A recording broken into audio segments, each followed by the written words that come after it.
Few minutes movies के दोस्तों, आज हम एक्सप्लेन करने वाले हैं दी बचर्स 2020 को। मूवी एक्सप्लेन करने से पहले आपसे गुजारिश है कि हमारी वीडियो को लाइक या फिर डिसलाइक जरूर किया करें, ताकि हमें पता चल सके कि आप कैसा कंटेंट पसंद करते हैं। और कमेंट सेक्शन में ये भी जरूर बताया करें कि आप नेक्स्ट कौन सी मूवी की एक्सप्लेनेशन देखना चाहते हैं। तो चलिए वीडियो स्टार्ट करते हैं।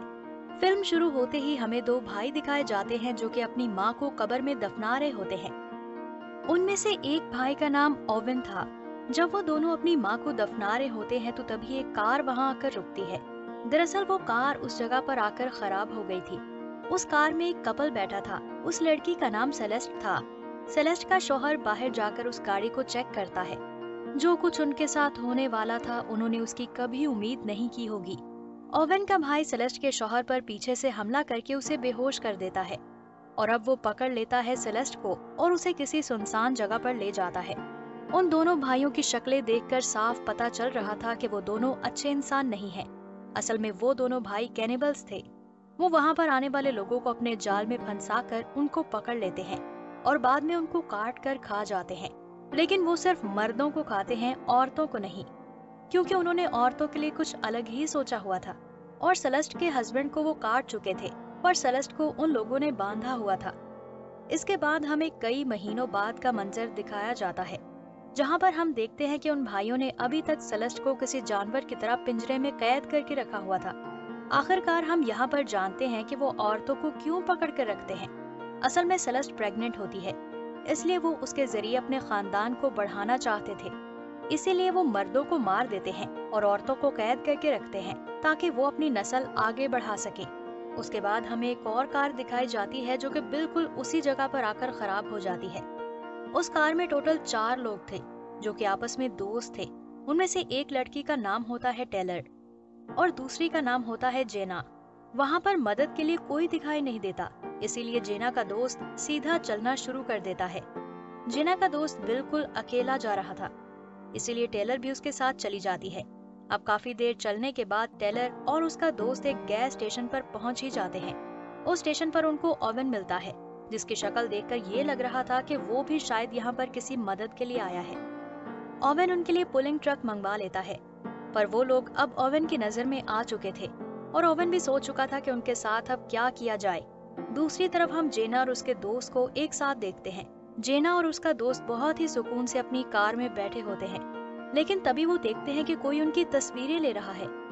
लेकिन वो और कोई नहीं बल्कि उन भाइयों में से एक है, यानी कि ओवेन का भाई है, जिसकी वजह से वो दोनों काफी घबरा जाते हैं और इसीलिए वो उधर रुककर इंतजार करने की बजाय उधर से चले जाते हैं।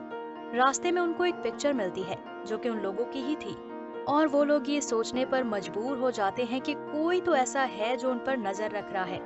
दूसरी तरफ हम टेलर और उसके दोस्त को देखते हैं, जिनको टो ट्रक का इंतजार करते हुए काफी देर हो जाती है, लेकिन अभी तक कोई ट्रक उनकी मदद के लिए नहीं आया था। इसीलिए टेलर उधर से चली जाती है। अब क्योंकि वहाँ पर टेलर का दोस्त अकेला रह गया था, इसीलिए ओवेन उसे काफी आसानी से मार सकता था। ओवेन टेलर के दोस्त से मदद मांगता है और इसी बहाने वो टेलर के दोस्त को बेहोश कर देता है। टेलर अकेले उस जंगल में काफी डर रही होती है, इसीलिए वो वापस उसी दोनों भाइयों के गैस स्टेशन पर आ जाती है और यहाँ पर ओवेन उसे भी पकड़ लेता है। ओवेन ने टेलर के दोस्त को अच्छे तरीके से बांध दिया था और वो टेलर को भी अच्छे तरीके से बांधकर अपने साथ ले जा रहा होता है।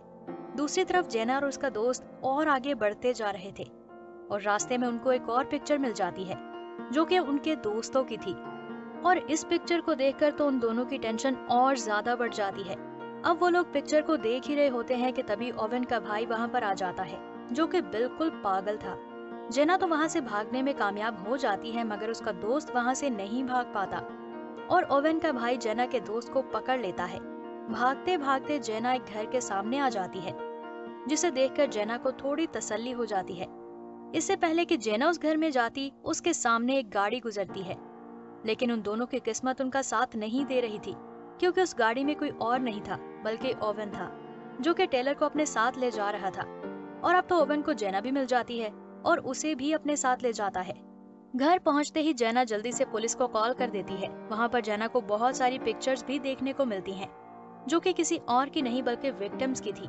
यहाँ पर जेना को एहसास होता है कि वो कितनी बड़ी मुसीबत में फंस चुकी है फिर उन दोनों फीमेल्स फ्रेंड्स यानी कि जेना और टेलर को बांध दिया जाता है। तभी उनके सामने एक मेल दोस्त को लाया जाता है। ओवन का भाई उन दोनों दोस्तों की आंखों के सामने उनके दोस्त की गर्दन मरोड़कर उसे मार डालता है। टेलर और जेना के सामने उनके दोस्त को मारने का मकसद ये था कि वो दोनों ये बात समझ जाएं कि यहाँ से भागना अच्छा ऑप्शन नहीं है। फिर ओवन अगले शिकार के लिए गैस स्टेशन पर चला जाता है, जबकि ओवन का भाई पीछे से उनके दोस्त को काटने लगता है। तो वो दोनों लड़कियां एक दूसरे का साथ देते हुए एक दूसरे की मदद करते हुए आजाद हो जाती हैं। और उन लड़कियों को कुछ भी समझ नहीं आ रही थी कि आखिर उनको कहाँ पर जाना चाहिए।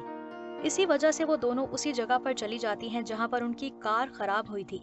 उतनी देर में वहाँ पर वो टो ट्रक वाला भी आ जाता है। टेलर और जीना उस बूढ़े आदमी को सब कुछ बता देती हैं जो कि उनके साथ हुआ था। इसीलिए वो बूढ़ा आदमी जल्दी से उन लड़कियों को वहाँ से लेकर चला जाता है। लेकिन वो बूढ़ा आदमी कोई और नहीं बल्कि उन भाइयों का चचा था। वो बूढ़ा आदमी उन दोनों लड़कियों को एक जगह पर ले जाता है जहाँ पर वो सारे विक्टिम्स की गाड़ियों को ठहराते हैं। वो बूढ़ा आदमी उस ट्रक को एक जगह खड़ा कर देता है और उन दोनों लड़कियों पर गन पॉइंट करके उनको दोबारा से घर पर ले जाता है। रास्ते में ओवन का पागल भाई टेलर पर हमला करके उसे मार डालता है। अब हालांकि ये सब करना यानी कि औरतों को मारना उनके उसूलों के खिलाफ था, लेकिन उसने फिर भी ऐसा कर दिया। घर जाकर उनका अंकल उनको समझाता है कि हमें बिल्कुल अपने उसूलों के मुताबिक ही काम करना चाहिए। और ओवन का भाई तो बिल्कुल पागल था और वो किसी की भी नहीं सुनता था। यहाँ पर हम ये जान पाते हैं कि जो खौफनाक आवाजें उस घर में से सुनाई दे रही थी और वो अजीब इंसान कोई और नहीं बल्कि उन दोनों भाइयों का तीसरा भाई है। लेकिन यहाँ पर सवाल ये उठता है कि उन दोनों भाइयों ने अपने तीसरे भाई को कैद क्यों कर रखा था। उन दोनों की गुफ्तगू के दरमियान जेना एक ब्लेड उठा लेती है। जेना को और किसी के साथ नहीं बल्कि सेलेस्ट के साथ कैद किया जाता है। जब वो सेलेस्ट की हालत देखती है तो उसे अपना अंजाम भी नजर आ जाता है और वो सोचती है कि अगर मैं यहाँ से टाइम पर ना भागी तो मेरा भी यही हाल होगा। हम देखते हैं कि सेलेस्ट अब ना रो रही थी और ना ही चिल्ला रही थी। असल में उन दोनों भाइयों ने उसकी जुबान ही काट दी थी, जिसकी वजह से ना तो वो बोल पाएगी और ना ही मदद के लिए चिल्ला पाएगी। जेना जल्दी से सेलेस्ट को आवाज देती है। वो ब्लेड होता है अब सेलेस्ट के हाथ में। इतनी ज्यादा टॉर्चर बर्दाश्त करने के बाद अब सेलेस्ट को आजादी नजर आ रही थी। वो इस जिंदगी से तंग आ चुकी थी। सबसे पहले सेलेस्ट उस बच्चे को मारती है और उसके बाद वो खुद को भी मार डालती है। उस वक्त उधर ओवन का भाई भी आ जाता है और जब सेलेस्ट की लाश देखता है तो उसे बहुत दुख होता है। थोड़ी देर बाद ओवन भी उधर पहुंच चुका था। ओवन के अंकल ने उसे सब कुछ पहले ही बता दिया था कि तुम्हारे भाई ने एक लड़की को मार दिया है, जो कि रूल के खिलाफ है। वो अपने भाई को डांटने जाता है पर उसका दिमाग तो जैसे बिल्कुल ही खराब हो गया था। ओवन सोचता है कि मेरे भाई का दिमाग तो बिल्कुल खराब है, कहीं वो मुझे ही ना मार दे। इसीलिए ओवन को ही अपने भाई से माफी मांगनी पड़ती है। फिर ओवन अपने भाई को बाहर भेज देता है। ओवन का भाई जब वहाँ से चला जाता है तो ओवन सबसे पहले सेलेस्ट की लाश को काटता है। दूसरी तरफ जेना उस घर से बाहर आकर उस गाड़ी तक पहुँच जाती है। गाड़ी में जेना को अपने एक दोस्त मिलता है और इसीलिए वो सबसे पहले उसे आजाद करती है। वो उन दोनों की नजर से बचते ही आजाद हो गए थे और अब वो वहाँ से सेफली निकल भी सकते थे, लेकिन वो लोग गलत वक्त पर गलत फैसला कर लेते हैं क्योंकि जेना का दोस्त गन लेकर ओवन को मारने जा रहा था। जेना का दोस्त ओवन पर काफी फायरिंग करता है और उसे मार डालता है, लेकिन जेना के दोस्त को भी कोई शूट कर देता है और वो कोई और नहीं बल्कि उन भाइयों का अंकल था। लेकिन तभी जेना ओवन के अंकल के सर में क्लेवर नाइफ घुसाकर उसे मार डालती है। अब क्योंकि जेना के दोस्त की हालत काफी खराब थी, वो मरने वाला था, तो इसीलिए जेना के पास भागने के अलावा और कोई ऑप्शन नहीं था। और तभी वहाँ पर ओवन का भाई भी आ जाता है और जो अपने तीसरे भाई को भी आजाद कर देता है जिसे उन्होंने कैद कर रखा था। और यहाँ पर हम ये जान पाते हैं कि उन्होंने अपने तीसरे भाई को आखिर क्यों कैद कर रखा था। असल में बात यह है कि उनका तीसरा भाई कोई आम इंसान नहीं था, बल्कि वो किसी भी इंसान को काट कर उसे कच्चा ही खा सकता था। और तभी ओवन का तीसरा भाई भी जेना के पीछे पड़ जाता है, लेकिन फिर भी किसी तरह जेना जान बचाते हुए एक कार तक पहुंच जाती है। जेना जल्दी से कार में बैठकर कार स्टार्ट करने लगती है। जेना कार को स्टार्ट करने की काफी कोशिश करती है, लेकिन कार काफी देर बाद जाकर स्टार्ट होती है। जेना बस वहाँ से भागने ही वाली होती है कि तभी वहाँ ओवन का भाई आकर जेना को शूट कर देता है और उसे जान से मार डालता है। और जेना के मरते ही ये फिल्म यहीं पर खत्म हो जाती है। Thank you for watching. अगर आपको आज की एक्सप्लेनेशन पसंद आई तो हमारे चैनल फ्यू मिनट्स मूवीज को जरूर सब्सक्राइब करें और हमारी वीडियो को लाइक एंड शेयर जरूर किया करें। मिलते हैं अगली वीडियो में।